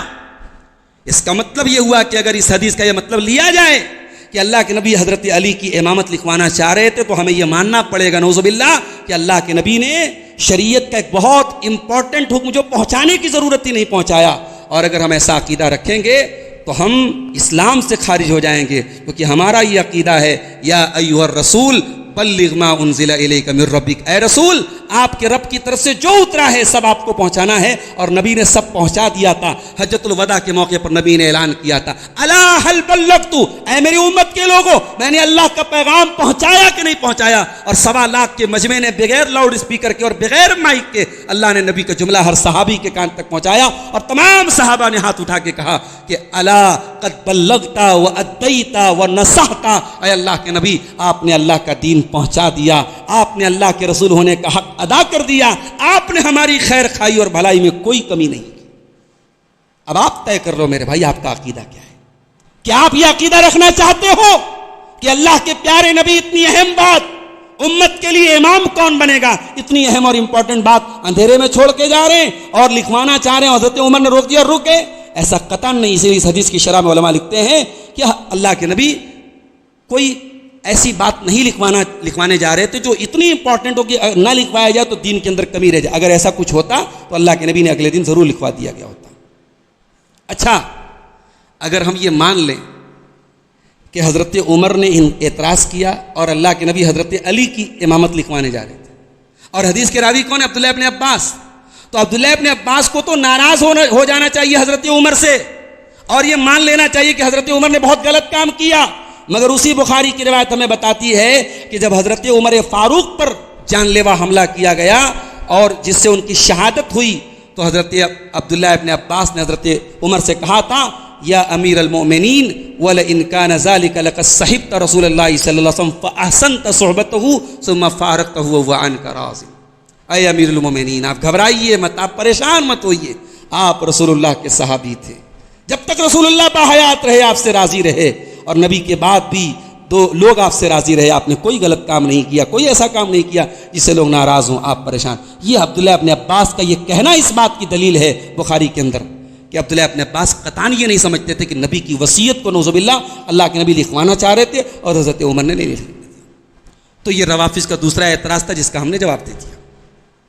روافظ کا تیسرا اعتراض، کہتے ہیں صاحب حضرت عمر نے حضرت فاطمہ کے گھر میں آگ لگا دی، جب حضرت ابوبکر خلیفہ بنے حضرت علی نے بیعت نہیں کی، تو حضرت عمر آئے حضرت فاطمہ کے گھر میں، علی اندر بیٹھے ہوئے تھے، حضرت عمر نے دروازے کو آگ لگائی، دروازہ حضرت فاطمہ کے پیٹ پہ گرا، پیٹ کا بچہ شہید ہو گیا، حضرت فاطمہ رونے لگی، چلانے لگی، پھر حضرت عمر گھر میں اندر آئے، حضرت علی کے گلے میں رسی ڈالی، کھینچ کے لے کے گئے اور کہا کہ تو بیعت کرے گا کہ نہیں کرے گا؟ تب حضرت علی نے مجبوری میں بیعت کی۔ یہ پوری سٹوری جو میں نے بتائی نا ان کی کتابوں میں لکھی ہوئی ہے۔ بھائی کیا پیش کر رہے ہو امت کے آگے؟ تم نے حضرت علی کا کیا مقام، تم کہتے ہو ہم علی والے ہیں، علی کو ماننے والے، تم علی کے ماننے والے نہیں، تم علی کی شان کو گرانے والے۔ تم نے علی کو ایک نعوذ باللہ ثم نعوذ باللہ، وہ علی جو حیدر کرار تھے، وہ علی جو بہادروں کے بہادر تھے، اس علی کے بارے میں آپ یہ عقیدہ رکھتے ہیں کہ ان کی آنکھوں کے سامنے ان کی بیوی کے پیٹ پر دروازہ گرا دیا؟ کس نے گرایا؟ عمر فاروق نے گرایا۔ وہ عمر فاروق جو بعد میں حضرت فاطمہ کے داماد بنے، حضرت فاطمہ کی بیٹی ام کلثوم کا نکاح ہوا، کوئی اپنی بیوی کے قاتل سے اپنی بیٹی کا رشتہ کرتا ہے کیا؟ ارے ظالموں، کیا لکھتے ہو، کیا بیان کرتے ہو تم؟ حضرت عمر کی شان گھٹانے کے لیے حضرت علی کی شان برباد کر رہے ہو، تم حضرت علی کو کہاں لے کے جا رہے ہو؟ یہ تمام جھوٹی روایتیں، اور شیعہ کے بڑے بڑے ائمہ نے لکھا یہ جو روایت ہے دروازہ گرانے کی، سب سے بڑی عقل کہتی ہے کہ بالکل بے بنیاد بات، عقل تسلیم نہیں کرتی۔ اس زمانے میں بہت برائیاں دور جاہلیت میں بھی ہوتی تھی، مگر اس طریقے سے لوگ کسی کے گھر میں جا کے کسی کی عورت کے ساتھ زیادتی کریں، یہ اسلام کے پہلے بھی نہیں ہوتا تھا۔ چہ جائے کہ اسلام لانے کے بعد اور محمد رسول اللہ کے انتقال کے بعد اور آپ کی محبوب اور لاڈلی بیٹی کے ساتھ ایسا ظلم کیا جائے اور پوری امت خاموش رہ جائے، قطعاً یہ امپاسبل ہے، یہ اسمبھو ہے، یہ ناممکن ہے۔ اور شیعہ کے جو ائمہ ہیں اس میں سے ایک عالم کی میں تحریر آپ کو سنا دیتا ہوں، کہتے ہیں کہ حضرت زہرا کو جو مارنے کا معاملہ ہے کہ ان کے گال پہ مارا گیا، اس کو میری عقل قبول نہیں کرتی، میرے جذبات اس کو قبول نہیں کرتے۔ لوگ اس کو بیان کرتے ہیں سجا کر کے اور رو دھو کر کے، مگر یہ عرب کے ماحول میں بھی یہ چیز، دور جاہلیت میں بھی یہ چیز بری مانی جاتی تھی۔ اور اسی طریقے سے ابن ابی الحدید، یہ بھی شیعوں کے بہت بڑے عالم ہیں، یہ کہتے ہیں کہ جو بہت بری چیزیں جن کو شیعہ بیان کرتے اس میں سے یہ بھی ہے کہ قنفذ، حضرت عمر کو یہ لوگ نام نہیں لیتے تھے، قنفذ بولتے تھے. بولے قنفذ کو بھیجا گیا حضرت فاطمہ علیہ السلام کے گھر میں، اور انہوں نے کوڑے سے حضرت فاطمہ کو مارا اور ان کے بازو میں نشان پڑ گیا، اور اسی چوٹ کی وجہ سے وہ انتقال کر گئیں، اور دروازے کو گرا دیا.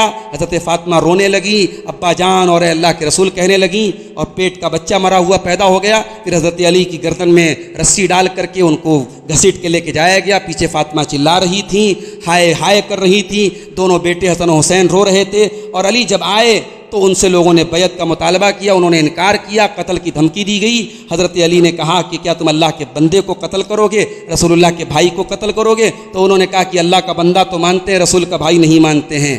تو اس طریقے سے یہ تمام روایت فَقُلُّهُ لَا أَصْلَ لَهُ عِنْدَ أَصْحَابِنَا، یہ شیعوں کا بہت بڑا عالم لکھتا ہے ابن ابی الحدید کہ ہمارے اصحاب کے نزدیک کسی کوئی اصل نہیں ہے اور یہ ثابت نہیں ہے، اور نہ ہمارے محدثین نے اس کو بیان کیا ہے.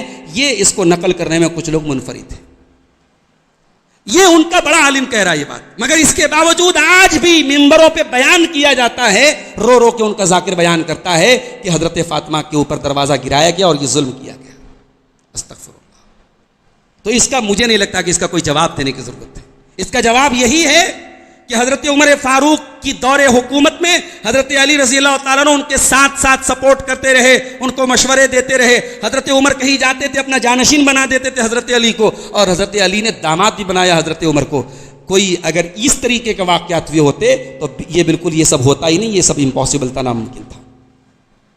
اس کے بعد اگلا جو اعتراض ہے وہ حضرت عائشہ پر ہے کہ حضرت عائشہ حضرت علی سے بہت بغض رکھتی تھی. دلیل کے طور پہ یہ حدیث پیش کرتے ہیں، صحیح بخاری کی 198 نمبر کی حدیث. حضرت عائشہ کہتی ہیں جب اللہ کے نبی صلی اللہ علیہ وسلم بیمار پڑے اور آپ کی تکلیف بڑھ گئی تو آپ نے اپنی بیویوں سے اجازت مانگی کہ میں عائشہ کے گھر میں بیماری کا دن گزارنا چاہتا ہوں. تمام بیویوں نے اجازت دے دی. تو اللہ کے نبی صلی اللہ علیہ وسلم دو لوگوں کے بیچ میں، دو لوگوں کے سہارے آپ آئے، اس حال میں کہ آپ کا پیر زمین پہ گھسٹ رہا تھا، پیر آپ کے زمین پر تھے، اور گھسیٹتے ہوئے آپ میرے کمرے تک آئے. ان دو لوگوں میں ایک عباس تھے. تو راوی کہتے ہیں کہ جب میں نے یہ حدیث بیان کی عبداللہ ابن عباس کو تو انہوں نے کہا کہ تم جانتے ہو دوسرے آدمی کون تھے؟ تو میں نے کہا کہ میں نہیں جانتا. تو کہا کہ وہ علی تھے. تو یہ حدیث ہے بخاری. اب کہتے ہیں صاحب حضرت علی سے اتنا بغض رکھتی تھی حضرت عائشہ کہ ان کا نام نہیں لے رہی. اللہ کے نبی کو دو لوگ سہارا دے کے جا رہے ہیں، ایک چچا عباس ہیں اور دوسرے علی ہیں. تو حضرت علی رضی اللہ تعالیٰ عنہ کا نام نہیں لے رہی حضرت عائشہ، اتنا بغض رکھتی ہے. اس اعتراض کا پہلا جواب تو یہ ہے کہ حضرت عائشہ بہت احترام کرتی تھی حضرت علی کا. مصنف ابن ابی شیبہ کی صحیح روایت ہے کہ حضرت علی کے دور میں عبداللہ ابن بدیل ابن ورقہ خزائی آئے عائشہ رضی اللہ عنہ کے پاس اور پوچھا کہ میں کس کی بیعت کروں؟ تو کہا کہ الزم علی، علی کی بیعت کرو. اور صحیح مسلم کے اندر یہ حدیث موجود ہے جس کو حدیث قصہ بولتے ہیں. اور شیعہ حضرات کے یہاں جب شادیاں ہوتی ہیں، نکاح ہوتا ہے تو حدیث قصہ ضرور پڑھی جاتی ہے. ان کے یہاں یعنی بہت اعلیٰ درجے کی یہ حدیث. ہم بھی اس حدیث کو مانتے ہیں، صحیح مسلم کی روایت ہے. حضرت عائشہ حدیث کو روایت کرتی ہیں کہ اللہ کے نبی صبح صبح نکلے ایک کالے رنگ کی منقش چادر میں. آپ نے چادر میں حضرت علی کو، حضرت فاطمہ کو، حضرت حسن اور حسین کو چادر میں داخل کیا اور آپ نے کہا کہ اللہم ہؤلاء اہل بیتی، اے اللہ یہ میرے اہل بیت. اگر علی سے نعوذ باللہ بغض ہوتا تو کیا حضرت عائشہ یہ حدیث بیان کرتی جس میں حضرت علی کی فضیلت ہے، اصحاب کسا کی فضیلت ہے؟ اس حدیث کو حضرت عائشہ بیان کرتی. تیسری بات، حضرت عائشہ سے پوچھا شریح ابن حانی نے کہ چمڑے کے موزے پر مسح کرنے کا کیا مسئلہ ہے؟ حضرت عائشہ نے فرمایا علیک بابن ابی طالب، یہ مسئلہ حضرت علی سے جا کے پوچھو. فإنه كان يسافر مع رسول اللہ صلی اللہ علیہ وسلم، اللہ کے رسول کے ساتھ اکثر سفر میں حضرت علی رہا کرتے تھے. اب سوال پیدا ہوتا ہے کہ پھر یہاں حضرت علی کا نام کیوں نہیں لیا؟ تو چونکہ بیماری کے ایام میں کئی مرتبہ ایسا ہوا کہ اللہ کے نبی کو سہارا دینے کی ضرورت پڑی. تو ایک طرف سے سہارا حضرت عباس دیتے تھے اور دوسری طرف سے کبھی فضل ابن عباس سہارا دیتے تھے، کبھی حضرت علی دیتے تھے، کبھی حضرت اسامہ دیتے تھے. تو سہارا دینے والے ایک طرف تو حضرت عباس کنفرم تھے، دوسری طرف تین لوگ تھے. تو حضرت عائشہ نے نام نہیں لیا کہ تین الگ الگ لوگ تھے، کوئی بھی مراد ہو سکتا ہے. اس مصلحت کے تحت حضرت عائشہ نے یہاں نام نہیں لیا. حضرت علی سے کوئی ان کو بغض نہیں تھا، کوئی عداوت نہیں تھی. حضرت علی ان کا احترام کرتے تھے، ان کو اپنی ماں سمجھتے تھے اور ام المومنین کا درجہ دیتے تھے. جنگ ہوئی، جنگ جمل ہوئی، آپس میں اختلاف ہوا، مگر پورے احترام کے ساتھ حضرت علی نے حضرت عائشہ کو بھجوایا تھا. تو لڑائی بھی ہوئی، آپس میں اختلاف بھی ہوا، مگر کوئی بغض نہیں تھا. میں بار بار ایک بات کہتا ہوں کہ صحابہ کے درمیان لڑائی بھی بغض کی بنیاد پر نہیں تھی. حضرت علی حضرت معاویہ کے درمیان اختلاف ہوا، آپ حیرت کریں گے آج لوگ کہنے والے کیا کہتے ہیں، صاحب معاویہ کی جماعت باغی جماعت تھی. بخاری کی 28-12 نمبر کی حدیث انجینئر علی مرزا نے رٹا دی اپنے اسٹوڈنٹس کو، اور اس کے اسٹوڈنٹس کھلے عام کہتے ہیں کہ معاویہ رضی اللہ عنہ کی جماعت باغی جماعت تھی، جہنم کی طرف بلا رہی تھی. ارے ظالموں، اگر معاویہ رضی اللہ عنہ کی جماعت باغی جماعت تھی اور جہنم کی طرف بلا رہی تھی، تو جو قتل ہوئے حضرت علی نے ان کا جنازہ کیوں؟ جاؤ تاریخ کے پنے الٹ کے دیکھو، مقتولین کا جنازہ کون پڑھا رہا ہے؟ ادھر کے جو لوگ انتقال کیے ان کا بھی، اور ادھر کے جو لوگ انتقال کیے ان کا بھی، دونوں کا جنازہ علی ابن ابی طالب رضی اللہ تعالیٰ عنہ پڑھا ہے. اور علی نے کبھی بھی ان جنگوں پر خوشی کا اظہار نہیں کیا ہے. علی روتے رہے، آخری سانس تک روتے رہے کہ جھگڑے نہیں ہونے چاہیے تھے، مگر یہ امت کی تقدیر میں یہ زخم لکھا تھا، یہ چوٹ لکھی تھی امت کی تقدیر میں جو امت کو پہنچی ہے. میرے پیارے ساتھیوں، حضرت علی کو حضرت عائشہ سے کوئی بغض و عداوت نہیں تھی. ایک اعتراض یہ بھی کیا جاتا ہے شیعوں کی طرف سے، روافض کی طرف سے، کہ حضرت عثمان غنی جو تھے یہ نبی کے داماد نہیں تھے، تو پھر کس کے داماد تھے؟ بولے وہ رقیہ اور ام کلثوم جو تھی وہ حضرت خدیجہ کی بیٹیاں تھیں، دوسرے شوہر سے وہ لے کے آئی تھی. اللہ کے نبی کی اولاد نہیں تھی حضرت رقیہ اور ام کلثوم، یہ ان کی کتابوں میں لکھا ہے. اس کا جواب، پہلا جواب تو سورہ نمل کی آیت نمبر 64 ہے، قُلْ هَاتُوا بُرْهَانَكُمْ إِن كُنتُمْ صَادِقِينَ. اتنا بڑا جھوٹ بول لو، کوئی دلیل لاؤ. بھائی کوئی دلیل نہیں، 0 سناٹا. قُلْ هَاتُوا بُرْهَانَكُمْ، دلیل لاؤ اگر تم سچے ہو. قرآن دلیل مانگ رہا ہے. اور دوسری بات اللہ نے فرمایا سورہ احزاب کی آیت نمبر 59 کے اندر، یا ایھا النبی قل لازواجک وبناتک ونساء المؤمنین، اے نبی فرما دیجیے اپنی بیویوں سے، اپنی بیٹیوں سے اور تمام مومنہ عورتوں سے، جب وہ گھر سے نکلیں تو چادر میں نکلیں، نقاب میں نکلیں، جلباب میں نکلیں، برقع میں نکلیں، ایسے کپڑے میں نکلیں جو ان کے بدن کو چھپا دیں. تو نبی کی بیٹیاں کہا گیا، نبی کی ایک بیٹی نہیں تھی، نبی کی 4 بیٹیاں تھیں. اور شیعوں کے بہت بڑے عالم ہیں کولینی، ان کی کتاب الکافی، اس میں لکھا ہوا ہے وَتَزَوَّجَ خَدِیجَةَ وَهُوَ ابْنُ 20 سنہ. اللہ کے پیارے نبی نے حضرت خدیجہ سے شادی کی، آپ کی عمر 25 برس تھی. فَوَلِدَ لَهُ مِنْهَا قَبْلَ مَبْعَثِهِ، تو اللہ کے رسول کی بعثت کے پہلے پیدائش ہوئی قاسم کی، رقیہ کی، زینب کی اور ام کلثوم کی. اور بعثت کے بعد پیدائش ہوئی طیب کی اور طاہر کی اور فاطمہ کی. یہ الکافی کی روایت ہے. الکافی یہ شیعوں کے یہاں، روافض کے یہاں اس کا وہی درجہ ہے جو ہمارے یہاں صحیح بخاری کا ہے، اس میں یہ روایت موجود ہے. تو اس گھر کو آگ لگ گئی گھر کے چراغ سے. بھائی صاحب تیری کتاب کہہ رہی ہے کہ اللہ کے نبی کی 3 بیٹیاں تھیں، 4 بیٹیاں تھیں، زینب، رقیہ، ام کلثوم اور فاطمہ. لہٰذا عثمان غنی کا درجہ گرانے کے لیے اگر تو یہ جھوٹ گڑتا ہے کہ وہ داماد نہیں تھے رسول کے، تو تو اپنی آخرت برباد کر رہا ہے، تو اپنا ایمان برباد کر رہا ہے. اب 2 اعتراضات کا اور جواب دے کے بات ختم کرتے ہیں. ایک اعتراض حضرت معاویہ پر کیا جاتا ہے کہ صاحب حضرت معاویہ نے یزید کی بیعت کرنے کے لیے رشوت دی تھی. آئیے وہ روایت دیکھ لیتے ہیں. یہ روایت تاریخ دمشق کے اندر موجود ہے. روایت کے الفاظ یہ ہیں کہ حضرت معاویہ نے حضرت مغیرہ ابن شعبہ سے کہا کہ تم ایک ڈیلیگیٹ لے کے آؤ، ایک وفد لے کے آؤ، اور تم آ کر کے مجھ سے کہو کہ ہم یزید کی بیعت کرنا چاہتے ہیں. اور حضرت معاویہ نے کہا کہ اپنے اس وفد کا امیر بنا دو اپنے بیٹے عروہ کو. تو یہ لوگ حضرت معاویہ کے پاس آئے اور کھڑے ہو کر کے خطبہ دینے لگے. تو ان لوگوں نے کہا کہ اے امیر المومنین، آپ بہت بوڑھے ہو گئے ہیں اور ہمیں ڈر ہے کہ آپ کے بعد بہت جھگڑا ہو جائے گا، تو آپ ہمارے بات کوئی نشان بنا دیجیے، کوئی کسی کو متعین کر دیجیے. تو حضرت معاویہ نے کہا کہ تم لوگ رائے دو، مشورہ دو. تو ان لوگوں نے کہا کہ ہماری رائے یہ ہے کہ آپ یزید کو امیر المومنین بنا دیں. تو حضرت معاویہ نے کہا کیا تم لوگ اس پر راضی ہو؟ ان لوگوں نے کہا کہ ہاں ہم راضی ہیں. آپ نے کہا کہ کیا یہ تم لوگوں کی رائے ہے؟ ان لوگوں نے کہا ہاں ہماری بھی رائے ہے اور ہمارے پیچھے جو لوگ ہیں اور عام لوگ ان کی بھی رائے ہے. تو راوی کہتا ہے کہ میں نے بعد میں عروہ سے پوچھا کہ تیرے باپ نے ان لوگوں سے ان کا دین کتنے میں خریدا؟ تو کہا کہ 400 درہم میں خریدا. تو کہا کہ لقد وجد دینہم عندہم رخیصا، تیرے باپ نے بڑے سستے میں دین خرید لیا.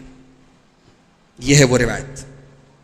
اب بظاہر تو اس روایت سے ایسے ہی لگ رہا ہے کہ حضرت معاویہ نے جو ہے پیسہ دے کر کے یزید کے حق میں ووٹ ڈلوا لیا. اچھا، یہ روایت تو اپنی جگہ ہے. تاریخ طبری میں یہ روایت بھی موجود ہے کہ جب حضرت معاویہ پہنچے مدینہ تو مدینہ میں 3 لوگ اگینسٹ تھے یزید کے. یزید، حضرت معاویہ نے اپنے انتقال کے پہلے یزید کے بیعت لے لی تھی نا، ان کو نامینیٹ کر دیا تھا، جس کو کراؤن پرنس بولتے ہیں، ولی عہد جس کو بولتے ہیں. جیسے سعودی عرب میں شاہ سلمان بادشاہ ہیں، ان کے بعد کون ہوگا؟ محمد بن سلمان ہوگا، تو اس کو کراؤن پرنس بولتے ہیں، ولی عہد. تو حضرت معاویہ نے اپنی زندگی میں ولی عہد بنا دیا تھا یزید. کیوں بنایا تھا؟ میں نے اس کا جواب دیا تھا جب حضرت معاویہ کی فضیلت بیان کی تھی. میں نے وہاں بتایا تھا کہ حضرت معاویہ کی منشا یہ تھی کہ میرے بعد جھگڑا نہ ہو. بس 5 سال تک خون خرابہ ہو چکا تھا، 20 سال سے امن اور چین سے امت جی رہی ہے، یہ چین باقی رہے، اب کوئی نیا فتنہ پیدا نہ ہو. بس یہ وجہ تھی. کوئی باپ اور بیٹے کی محبت کا مسئلہ نہیں تھا، ورنہ ممبر پہ کھڑے ہو کے جمعہ کے خطبے میں حضرت معاویہ یہ بدعا نہ کرتے کہ اے اللہ، اگر میں اپنے بیٹے کو اس کی محبت کی وجہ سے اپنے بات نامینیٹ کر رہا ہوں تو اللہ تو میرے بیٹے کو اٹھا لے. جس باپ کے دل میں چور ہوتا وہ اپنے بیٹے کے لیے ایسی دعا نہ کرتا. ہاں، حضرت معاویہ نے مشورہ کیا تھا، تھوپا نہیں تھا، لوگوں سے مشورہ کیا تھا. اب تاریخ طبری کی روایت یہ بولتی ہے کہ حضرت معاویہ گئے مدینہ، حضرت حسین کو دھمکی دیا، عبداللہ ابن زبیر کو دھمکی دیا، کچھ بولنا نہیں ہے، تم کو خاموش رہنا ہے، گردن مار دوں گا. اور جا کر کے خطبہ دیا اور کہا کہ میرے بعد میرا بیٹا یزید خلیفہ ہوگا. سارے لوگ سائلنٹ ہو گئے. اب یہ روایت طبری کی اگر مان لی جائے تو اگر یہ روایت، اس روایت سے اگر حضرت معاویہ پر انگلی اٹھتی ہے کہ انہوں نے طاقت اور دھمکی کے ذریعے اپنی بات منوائی، تو انگلی تو حضرت حسین پر بھی اٹھتی ہے، حضرت عبداللہ ابن زبیر پر بھی اٹھتی ہے. یہ بڑے بڑے صحابہ، یہ صحابہ کی اولاد، یہ بہادر لوگ حضرت معاویہ کی دھمکی پر انہوں نے سر جھکا دیا. وہی حضرت حسین جنہوں نے کربلا میں اپنی جان دے دی اور جھکنا گوارا نہ کیا، ذلت اور رسوائی گوارا نہ کی، حضرت حسین کی وہ عزت اور خودداری کہاں چلی گئی کہ حضرت معاویہ دھمکی دے دیں اور وہ چپ چاپ سن لیں؟ یہ ظالموں کی، رافضیوں کی گڑی ہوئی روایت. یہ جو روایت میں نے ابھی آپ کو سنائی ہے حضرت معاویہ کی رشوت دینے کی روایت، اس روایت میں ایک راوی ہے عبداللہ ابن احمد ابن ربیعہ. اس کے بارے میں محدثین کہتے ہیں یہ رشوت لیتا تھا، یہ خود کم بخت رشوت لیتا تھا، رشوت خور تھا. اور یہ روایت بنا کر کے حضرت معاویہ پر الزام لگا رہا ہے کہ وہ نعوذ باللہ انہوں نے رشوت دے کر کے اپنے بیٹے یزید کو خلافت دی تھی. تو اس طریقے کے حرام خور اور رشوت خور راویوں کی روایت کی بنیاد پہ ہم ایک صحابی رسول سے بدزن ہو جائیں، یہ نہیں ہو سکتا میرے پیارے ساتھیوں. اب ایک آخری اعتراض کا جواب دے کے بات ختم کرتے ہیں. کہا جاتا ہے کہ صاحب حضرت معاویہ جو تھے وہ ممبر پر حضرت علی کو گالی دیتے تھے. حضرت معاویہ ممبر پر حضرت علی کو گالی دیتے تھے، لعنت کرتے تھے. کسی بھی صحیح سند سے یہ بات ثابت نہیں ہے. امام قرطبی کہتے ہیں یہ بہت بعید بات ہے کہ حضرت معاویہ حضرت علی کا نام لے کر کے لعنت ملامت کریں. معاویہ عقل مند اور دیندار اور حلیم اور بہترین اخلاق کے مالک تھے. اور اس سلسلے میں جتنی روایتیں سب جھوٹی ہیں، اور سب سے صحیح جو روایت ہے وہ یہ ہے کہ ایک مرتبہ حضرت سعد بن ابی وقاص سے حضرت معاویہ نے کہا تھا کہ آپ ابو تراب کو برا بھلا کیوں نہیں کہتے. حضرت علی کا ایک نام ابو تراب بھی تھا، اور وہاں جو لفظ استعمال ہوا یسبو، عربی زبان میں سب یسبو کے معنی گالی دینا بھی ہوتا ہے، سب یسبو کے معنی برا بھلا کہنا بھی ہوتا ہے، سب یسبو کے معنی تنقید کرنا بھی ہوتا ہے. بھائی اختلاف تو تھا، ہم جتنی بھی محبت دونوں لوگوں کے درمیان ثابت کر دیں، مگر اتنا تو ماننا پڑے گا کہ حضرت علی حضرت معاویہ کے درمیان اختلاف تھا. اور جب اختلاف ہوتا ہے تو آدمی تنقید بھی کرتا ہے.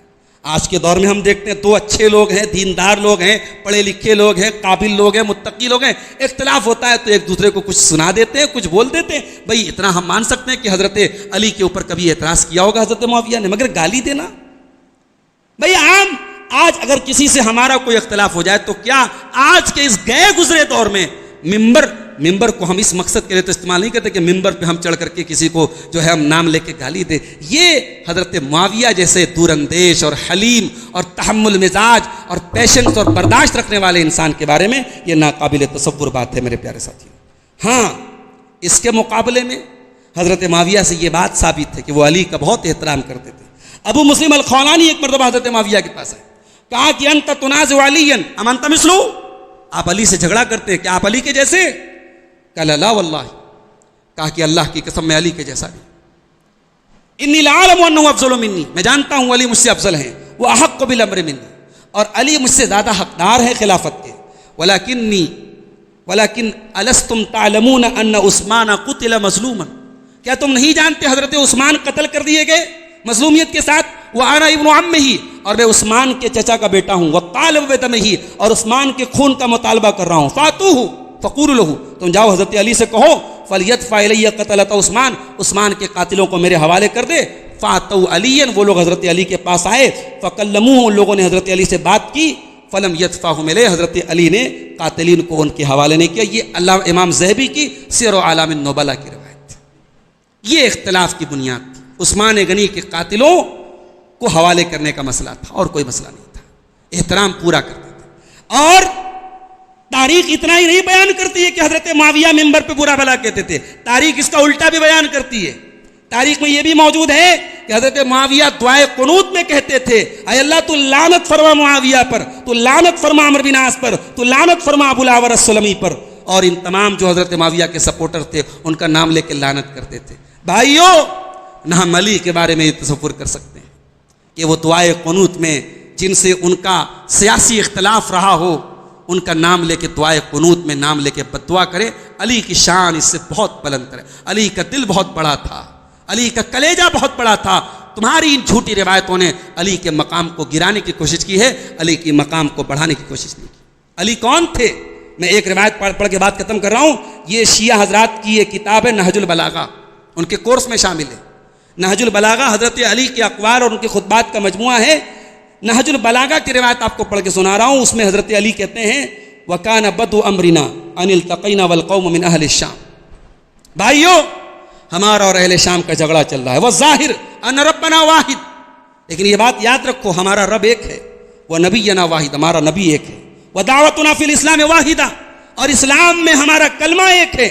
وَلَا نَسْتَزِيدُهُمْ فِي الْإِيمَانِ بِاللَّهِ وَالتَّصْدِيقِ بِرَسُولِهِ، اور ہم معاویہ کی جماعت سے ایمان میں زیادہ نہیں ہیں. جتنا اللہ پر ہم ایمان رکھتے وہ بھی رکھتے ہیں، جتنا رسول کو وہ مانتے ہم بھی مانتے ہیں. وَلَا يَسْتَزِيدُونَنَا، نہ وہ زیادہ ہیں نہ ہم زیادہ ہیں. الامر واحد، دین ایک ہے، شریعت ایک ہے. الا مختلفنا فی من دم عثمان ونحن منہ برا، اختلاف ہے تو عثمان کے خون کا اختلاف ہے. وہ ہم پر الزام لگاتے ہیں کہ عثمان غنی کے قاتلوں کے معاملے میں ہم نرمی برت رہے ہیں جبکہ ہم اس سے بری ہیں. یہ تھی اصل اختلاف کی وجہ. تو نہ تو حضرت علی نے کبھی لعنت ملامت کی حضرت معاویہ اور ان کی جماعت پہ، نہ حضرت معاویہ نے حضرت علی پر لعنت. اختلاف تھا، تنقید ہوتی تھی، اعتراض ہوتا تھا، مگر ایک دوسرے کا احترام تھا. جنگ صفین میں ایک ایسا موقع بھی آیا جب حضرت علی نے کہا تھا کہ لو انکم تفقدون معاویہ، جس دن تم معاویہ کو کھو دو گے تم دیکھو گے کہ سر کٹ کٹ کے گر رہے ہیں. اور امت نے دیکھا جب تک معاویہ رضی اللہ عنہ زندہ تھے بہت سارے جھگڑے رکے ہوئے تھے، بہت سارے فتنے رکے ہوئے. ایک کربلا کا واقعہ حضرت معاویہ کے انتقال کے بعد ہے. یہ مکے پر حملے کا واقعہ حضرت معاویہ کے انتقال کے بعد. یہ مدینے میں بغاوت کا معاملہ حضرت معاویہ کے انتقال سن 60 ہجری کے بعد سارا معاملہ آیا ہے. حضرت معاویہ کی شخصیت ایک برکت والی، ایک مبارک شخصیت تھی. ان کی ذات سے امت کو سکون، راحت اور چین ملا تھا میرے پیارے ساتھی. تو یہ روافظ کے چند اعتراضات تھے. یہ موضوع بہت وسیع ہے، میں تقریباً 1.25 گھنٹہ کے قریب آپ کے سامنے بول چکا ہوں، لیکن بہت سارے اعتراضات اور بھی ہیں جن کا جواب دینے کی ضرورت ہے. کبھی انشاءاللہ موقع ملا تو اس کو اور منظم طریقے سے اور تفصیل سے اس موضوع کو آپ کے سامنے پیش کیا جائے گا. ہم اللہ سے دعا کرتے ہیں رب العالمین جس طریقے سے تو نے ہمیں توفیق دی ہے کہ آج ان ٹوٹے پھوٹے جملوں کے ذریعے تیرے نبی کے صحابہ کا ہم نے دفاع کیا ہے. پروردگار تو قیامت کی اپنے رسول کے ساتھ، رسول کے صحابہ کے ساتھ اور رسول کے اہل بیت کے ساتھ ہمارا حشر فرمانا. ہمارے گناہوں کو اس نیکی کے بدلے، اس چھوٹی سی نیکی کے بدلے تو معاف فرما دینا. الہ العالمین ہماری نئی نسل کو صحابہ کرام سے اور اہل بیت سے سچی محبت کرنے کی توفیق عطا فرمانا. اور کسی بھی اہل بیت کا کوئی فرد ہو یا صحابہ کا کوئی فرد ہو، کسی بھی صحابی کے بارے میں اور اہل بیت کے کسی فرد کے بارے میں اگر کسی کے دل میں ذرہ برابر بھی کوئی کجی ہے، کوئی کمی ہے، کوئی غلط فہمی ہے، الہ العالمین تو اس کے دل کو پاک اور صاف فرما دے. اللہ ہم سب کو ایمان پر زندہ رکھے اور ایمان پر ہمارا خاتمہ ہو. آمین. وآخر دعوانا الحمدللہ رب العالمین. والسلام علیکم ورحمۃ اللہ وبرکاتہ.